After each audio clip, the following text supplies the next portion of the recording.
Assalamu alaikum dear students, my name is Arslan Khan. Welcome to my YouTube channel Bio with Arslan. Today we will discuss the first year chapter number 2 enzymes. Here is the definition of the enzyme. We know enzymes are the biological proteins which can catalyze reactions without being consumed in.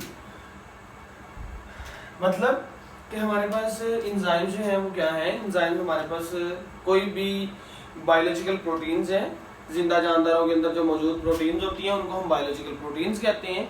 और biological proteins chemical reaction में हिस्सा लेंगी और उनको catalyse करेंगे और उसमें बिल्कुल भी कंज्यूम नहीं होंगे। ये हमारी डेफिनेशन में तीन बातें हैं।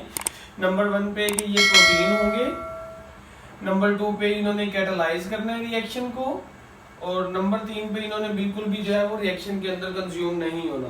अब कैटालाइज का क्या मतलब है? अगर हम कैटालाइज की बात करें तो कैटालाइज का मतलब होता है कि हमारे पास स्पीड अप करना, किसी भी चीज को, किसी भी केमिकल रिएक्शन को स्पीड अप कर देना, रेजिंग करना या लिवेन करना, हम कह रहे होते हैं कि हम उसको कैटालाइज कहते हैं।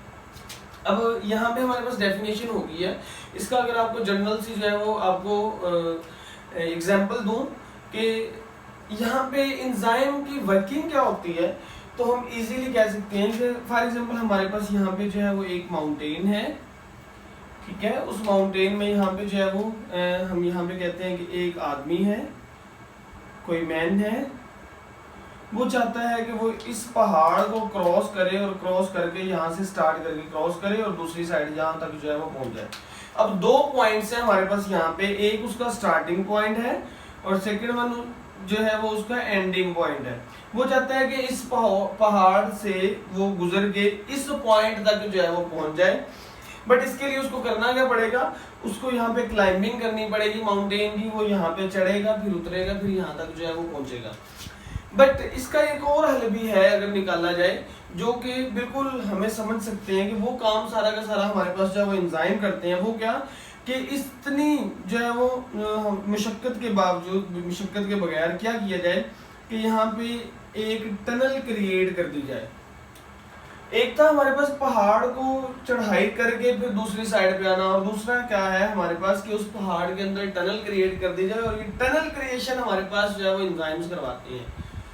इससे होता क्या है, जैसे ही यहाँ पे टनल क्रिएट होगी, नंबर 1 तो जो है वो हमारे पास वर्किंग जो है वो उसमें एनर्जी कम लगेगी, ठीक है। वर्किंग ज्यादा स्पीडली हो जाएगी, टाइम कम लगेगा हमारे पास, ठीक है। तो ये काम हमारे पास कर रहे होते हैं जी एंजाइम्स। तो इस टनल के जरिए से वो इंसान जो है वो यहाँ पे अपनी पॉइंट पे जो है वो इजीली पहुंच सकता है, इधर से इस तरफ को जो है वो मूव कर सकता है। अब इसमें उसका टाइम कम लगा, उसकी एनर्जी कम लगी और काम भी जो है वो बड़ी जल्दी और स्पीड से जो है वो हो गया। ये थी हमारे पास जनरल सी इंफॉर्मेशन। अगर यहाँ पे हम जो है वो एंजाइम की स्पेसिफिक एग्जांपल दें तो हमारे पास काफी ज्यादा जो है वो एंजाइम्स हैं, जिसमें सबसे पहले हम यहाँ पे एग्जांपल दे सकते हैं जी पेप्सिन की, ठीक है। पेप्सिन की बात कर दें, आप जो है वो यहाँ पे डायास्टेज की बात कर दें, यहाँ पे हमारे पास लाइपेज एंजाइम है। ये सारे के सारे जो है वो हमारे पास एग्जांपल्स हैं एंजाइम्स की। ये सारी की सारी हमारे पास एंजाइम्स की एग्जांपल है। अब हम यहाँ पे अगर बात करते हैं कि एंजाइम जो है वो एंजाइम की हम जो है वो स्ट्रक्चर की बात करें, तो एंजाइम के स्ट्रक्चर में अगर हम जाएं तो ज्यादा डिटेल वाइज स्ट्रक्चर जो है वो उसके लिए मैं एक अलग से जो है वो एक वीडियो बना के आप लोगों के लिए जो है वो इंशाल्लाह अपलोड करूंगा जल्द। बट उससे पहले जनरल सी बात करते हैं कि एंजाइम्स जो हैं इनका काम क्या होता है। Enzyme can convert substrate into products। असल में हमारी बॉडी में कोई भी काम हो रहा हो ना, मैं बोल रहा हूँ, आप सुन रहे हैं, हम चल रहे हैं, हम खा रहे हैं, हम पी रहे हैं, हम बैठे हैं, कोई भी काम कर रहे हैं तो उसमें एनर्जी लगती है और एनर्जी बनती है हमारे पास मेटाबॉलिज्म प्रोसेस के जरिए से। और वो मेटाबॉलिज्म प्रोसेस जो है वो एक केमिकल रिएक्शन है। तो मतलब कि अगर हम वो केमिकल रिएक्शन में हमारे पास एंजाइम हेल्प कर रहे होते हैं, बगैर इंजाइम्स के कोई भी केमिकल रिएक्शन जो है वो हो तो जाएगा बट स्पीडली नहीं होगा, जितनी प्रोडक्ट हमें चाहिए उतनी नहीं बनेगी। तो लिहाजा इंजाइम्स का बहुत वाइटल रोल है हमारी बॉडी में। बगैर इंजाइम के लाइफ बिल्कुल भी पॉसिबल नहीं है। यहाँ पे हम कह रहे हैं कि enzyme can convert substrate into product, के इंजाइम जो है वो सबस्ट्रेट को प्रोडक्ट में जो है वो चेंज कर सकते हैं। तो यहाँ पे हमारे पास टर्म जो न्यू इंट्रोड्यूस हुई है वो है जी हमारे पास क्या, कि सबस्ट्रेट क्या है। तो सबस्ट्रेट की बात करें तो सबस्ट्रेट हमारे पास क्या होगा जी, सबस्ट्रेट की हम यहाँ पे डेफिनेशन देखते हैं। तो वो कह रहा है कि हमारे पास सबस्ट्रेट क्या है, कि ये हमारे पास केमिकल्स होंगे, chemicals which can take part in chemical reaction as reactant and attach to active site of enzyme। अब यहाँ पे देखें जरा, हमने बात की कि ये हमारे पास होंगे जी नंबर 1 पे केमिकल्स जो हिस्सा लेंगे किसी भी केमिकल रिएक्शन में एज ए रिएक्टेंट, रिएक्टेंट के तौर पे हिस्सा लेना है इन्होंने, और अटैच हो जाएंगे आके एक्टिव साइड, उनको हम कहेंगे जी सबस्ट्रेट के हैं केमिकल रिएक्शन। इन्होंने केमिकल्स हैं, इन्होंने केमिकल रिएक्शन में हिस्सा लेना है एज ए रिएक्टेंट, ठीक है, और कन्वर्ट हो जाना है प्रोडक्ट में। बट आगे ये वो यहाँ पे भी हमारे पास एक नई टर्म इंट्रोड्यूस हो रही है जिसको हमने कहा एक्टिव साइट। कि हमारे पास एक्टिव साइट क्या है, एक्टिव साइट एंजाइम के ऊपर जो है वो एक स्पेसिफिक पोर्शन है जहां पे आगे जो है वो हमारे पास सबस्ट्रेट जो है वो लग रहे होते हैं, उसको हम कहते हैं एक्टिव साइट। एंजाइम के पोर्शन एक छोटा सा पोर्शन होता है, ग्लोबुलर प्रोटीन 3 डायमेंशनल स्ट्रक्चर होता है इसका एक्टिव साइट का, तो वो भी हम देखते हैं। एक्टिव साइट की पहले हम डेफिनेशन कर लेते हैं कि हमारे पास एक्टिव साइट क्या है। तो एक्टिव साइट को डिस्कस करते हैं जी। एक्टिव साइट की बात करें तो एक्टिव साइट हमारे पास क्या होगा, वो कह रहा है कि हमारे पास स्मॉल पोर्शन है जी एंजाइम का, small portion of enzyme which help in catalysis. ये वो छोटा सा पोर्शन है एंजाइम का जिसने जो है वो कैटालाइसिस में हेल्प करनी है। यहाँ पे हम एक शॉर्ट सी जो है वो छोटी सी डायग्राम बनाते हैं, उसके जरिए से आपको सबस्ट्रेट और एक्टिव साइट और एंजाइम के बारे में जो है वो इन्फॉर्मेशन देते हैं। सबसे पहले हम कहते हैं कि फॉर एग्जांपल हमारे पास यहाँ पे एक जो है वो हम जनरल सी डायग्राम ड्रा करते हैं कि ये हमारे पास जी एक एंजाइम है,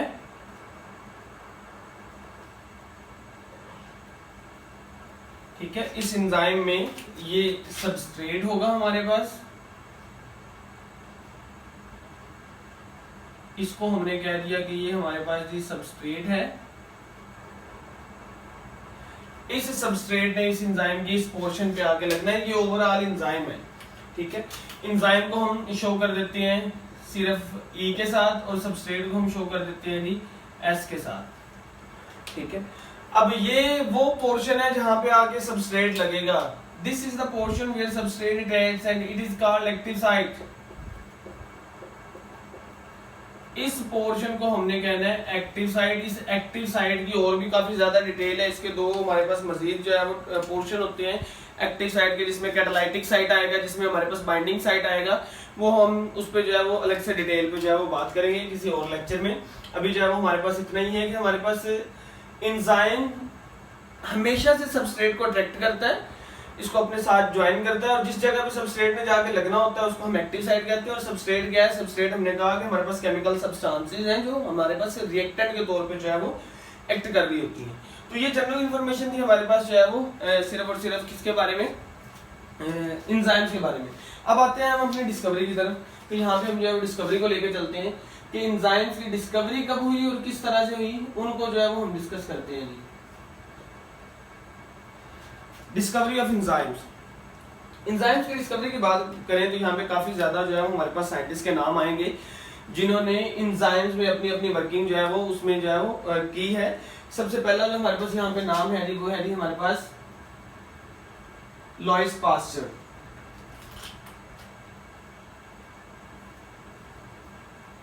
लुईस पास्चर।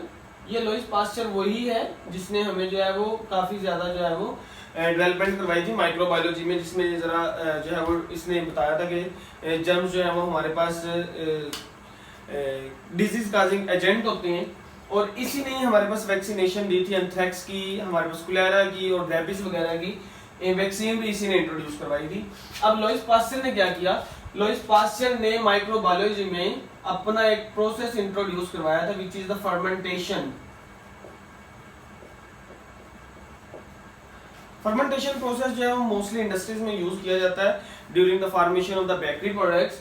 अब इस फर्मेंटेशन के प्रोसेस के दौरान इस लुईस पास्चर ने जरा डिस्क्राइब किया कि कोई ना कोई ऐसा फैक्टर है जो फर्मेंटेशन करवाता है। उसने यहाँ पे जस्ट जो है वो हमें बताया था कि there is a factor which can cause fermentation reaction.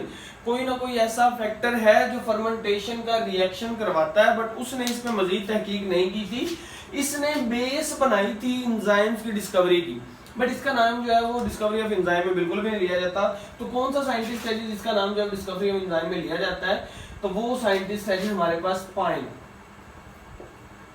Pine is the first ever scientist who is known for the discovery of enzyme. ये पाइन कौन था जी, ये पाइन था जी हमारे पास एक फ्रेंच केमिस्ट,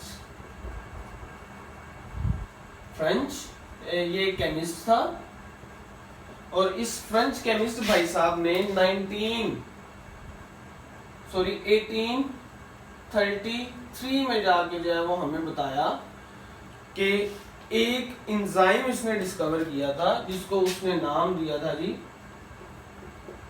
डायस्टेज। ठीक है, ये सेकंड साइंटिस्ट था जी हमारे पास। फर्स्ट साइंटिस्ट हमने कहा कि हमारे पास कौन था जी, लुईस पास्चर था। ये हमारे पास यहाँ पे हम कहते हैं कि हमारे पास सेकंड जो है वो साइंटिस्ट था जिसने अपनी जो है वो एंजाइम की डिस्कवरी में वर्किंग की थी, और इसने पहला एंजाइम जो है वो डिस्कवर करवाया था डायस्टेज के नाम से। अब इसके बाद हमारे पास एक और साइंटिस्ट है जी यहाँ पे थर्ड वन, जिसको हम नाम से जानते हैं जी कोहनी। कोहनी इज द थर्ड साइंटिस्ट। अब ये कौन था जी कोहनी? कोहनी की अगर हम बात करें तो कोहनी हमारे पास जर्मन फिजियोलॉजिस्ट था। German physiologist. इस जर्मन फिजियोलॉजिस्ट भाई साहब ने क्या किया, इस जर्मन फिजियोलॉजिस्ट भाई साहब ने 1877 में जो हमारे पास ये यहाँ पे फैक्टर इंट्रोड्यूस हुए। हमने कहा कि अभी तक जहां तक डायस्टेज जो है वो इंट्रोड्यूस हुआ, यहाँ पे भी जो है वो उसको फैक्टर के नाम से ही जाना जाता था। तो इस कोहनी भाई साहब ने क्या किया, इस कोहनी भाई साहब ने हमारे पास जो है वो टर्म इंट्रोड्यूस करवाई, स्पेसिफिक टर्म दी इसने, specific term for factor which is enzyme. यहाँ पे इसने टर्म जो है वो एंजाइम इंट्रोड्यूस करवाई थी। ये थी वो टर्म जिसको जो है वो इसने इंट्रोड्यूस करवाया था। इससे पहले जो है वो हर एंजाइम को जो है वो फैक्टर के नाम से जाना जाता था। फैक्टर, ये हमारे पास फैक्टर है, और ये हमारे पास थर्ड साइंटिस्ट था जिसने अपनी कंट्रीब्यूशन की थी इन the field of enzyme.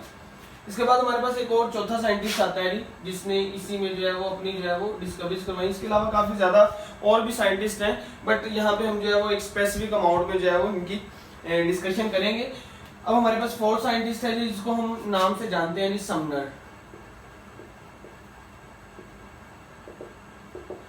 Sumner हमारे पास ऐसा साइंटिस्ट है जिसने पहली दफा प्रूव किया था, जो हमने बात स्टार्ट में की थी कि हमारे पास क्या होते हैं कि जो enzymes are the biological protein. इस बात को, जो फर्स्ट पॉइंट था हमारा, इस फर्स्ट पॉइंट को प्रूव करने वाला हमारे पास ये समनर था। समनर ने क्या किया जी, समनर ने prove that enzymes are protein in nature, के एंजाइम जो है वो नेचरली जो है वो प्रोटीन के बने हुए होते हैं। ठीक है, और इसके बाद फिर जो है वो हमारे पास, और प्रोटीन की बात करें तो प्रोटीन किससे बनी होती है जी? प्रोटीन की अगर हम बात करें तो प्रोटीन जो है वो हमारे पास different chain of amino acid जो है वो ज्वाइंट होते हैं। अमाइनो एसिड्स चेन जो है, इससे हमारे पास जो है वो प्रोटीन जो है वो बनी हुई होती है। ठीक है, और यहाँ पे दो साइंटिस्ट और हैं, उनका भी जिक्र करना जरूरी है जी, क्योंकि उन्होंने बहुत बड़ा काम किया था हमारे पास किसके अंदर जी, in the field of enzymes. तो वो कौन कौन से हैं जी? Number 1 is the Emil Fischer, इनको भी डिस्कस करना जरूरी है जी, ये भी बहुत जो है वो इन्होंने भी बहुत जो है वर्क किया था इन द फील्ड ऑफ एंजाइम।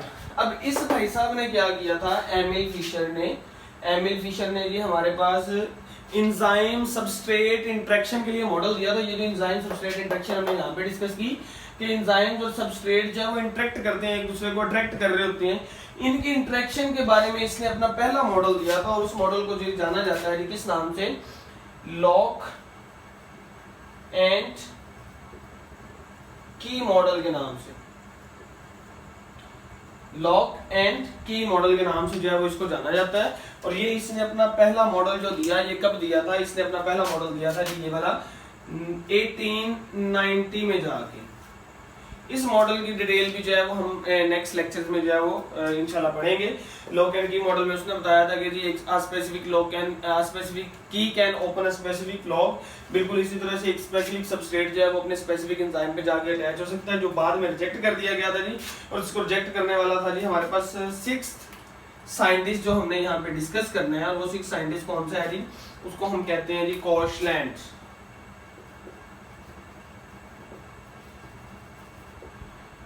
ये हमारे पास यहाँ पे डिस्कस करने वाला जो हमने डिस्कस करना लास्ट साइंटिस्ट है, इसने क्या किया था जी, कोशलैंड ने 1959 में जाके